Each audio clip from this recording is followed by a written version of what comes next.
Hey everybody, I am posting this video as sort of a wrap up to season 2 of Let's Code Physics. This has been an amazingly fun and enjoyable season. I've gotten a lot of comments, gotten a lot of feedback. I think the channel is moving in a very positive direction. I'm looking forward to what season 3 has in store.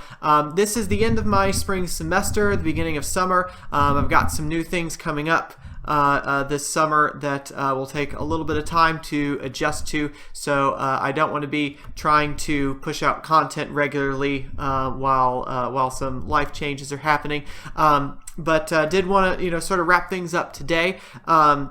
We've pretty much come to good stopping points on the 3 major series that I was working on the wave function evolver, the rope simulator, the ticket to ride, route generator. I decided not to do another video of that because I think it's at a good working location. I opened it back up today to try to incorporate it into a graphical user interface and said, oh, this is going to take a little bit more logicking than I thought it would, and so rather than slog through a video for that, I think I'll work on that off camera and then just release that as an update later on. So you can look for that on the Twitter feed at Let's Code Physics. So I just wanted to share a few thoughts with you about what I've learned from season 2 and what I'm planning as we move into season 3. One of the first things I've learned in season 2, this is something I tried differently this season that seemed to work really well, was adopting these more long-term projects. So in season 1, my goal was to try a bunch of different types of projects, see what got people interested. And so each series lasted no more than about 6 episodes. So they would take, 2 weeks to complete.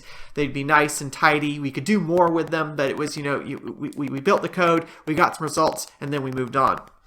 This semester I had some more long-term projects in mind, namely the wave function evolver and the rope simulator. So the code for those projects took a lot more time and energy and thought and debugging to develop. And so it made it more interesting because you got to see a little bit more of the development process. And it was also more interesting because we got to talk about some more interesting physics. Not that I didn't like the physics in season 1. I think it was all very exciting. But some more in-depth problems that might take a little bit longer than a couple of weeks to look at. So one thing I've learned from that process is that those long-term projects are more interesting, but they're also more difficult. And so I'm going to need to spend more time planning the next major projects as I go through, so that hopefully I'll have a better structure rather than scratching my head at the end of each video and saying, well, what am I going to do with this one next?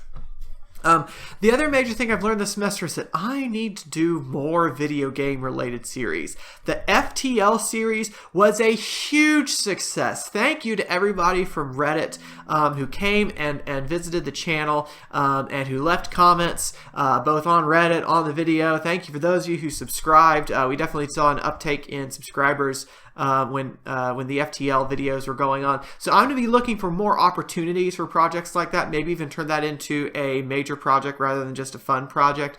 But yeah, that was a huge success, and I definitely want to capitalize on that.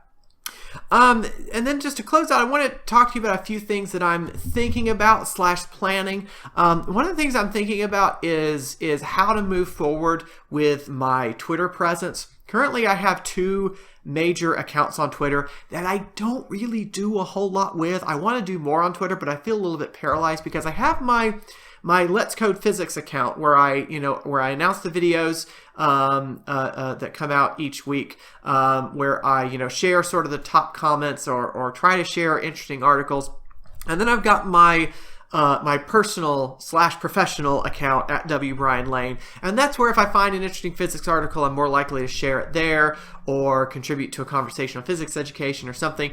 But it just seems like, I don't know, it seems to me like those 2 interests are really getting blurred as Let's Code Physics becomes more of a physics education venue and not just this crazy side project that I came up with. But as it actually is a physics education venue, it kind of makes sense for at Let's Code Physics to be participating in the national conversation on physics education. And it makes more sense for me personally to get to share my teaching strategy and teaching philosophy with you, the viewers of Let's Code Physics. And so I'm thinking about kind of merging those 2, maybe doing away with the at W. Brian Lane and just and just sharing things via @Let'sCodePhysics. But I don't know. Let me know what you think, if you've gone through a similar struggle with having multiple Twitter accounts sort of serving the same purpose. Let me know your thoughts. I'd love to get an idea of that. I will probably be bringing that up on a future episode of the Square Root podcast on the Square Root of Nerd YouTube channel. My brother and I have started a podcast. We just recorded the first episode a couple days ago. Hopefully that'll be going live the same week that this video goes up. We had a lot of fun recording that first episode. We are looking forward to the next one. We're thinking that'll probably be about monthly. We kind of have to see how that works out. Like I said, I'm going into summer mode now, which always looks different. And so I think that'll be really exciting.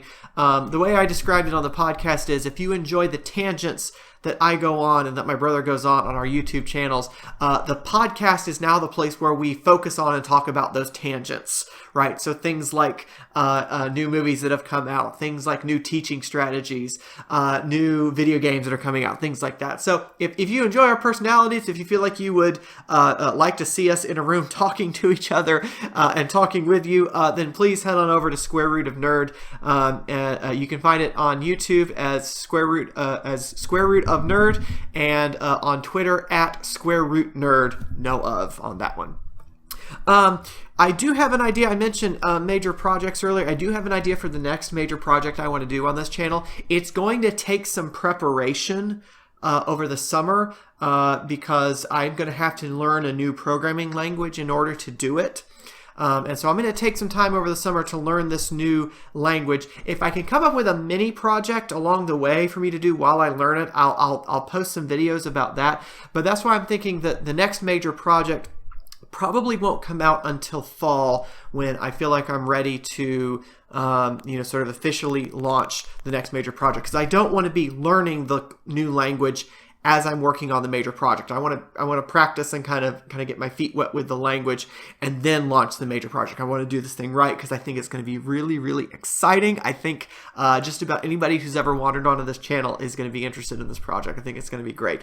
I am not telling you what that project is because it is a surprise. I will be announcing the title and content of that project at the American Association of Physics Teachers Summer Meeting this July 18th. That's a Monday in Sacramento, California. If you're able to join, that would be wonderful. I would love to meet some viewers. I know there's some physics educators who watch the channel. So if you're going to be at the Summer AAPT meeting, I will be there. I will have some giveaways for you if you come to my presentation.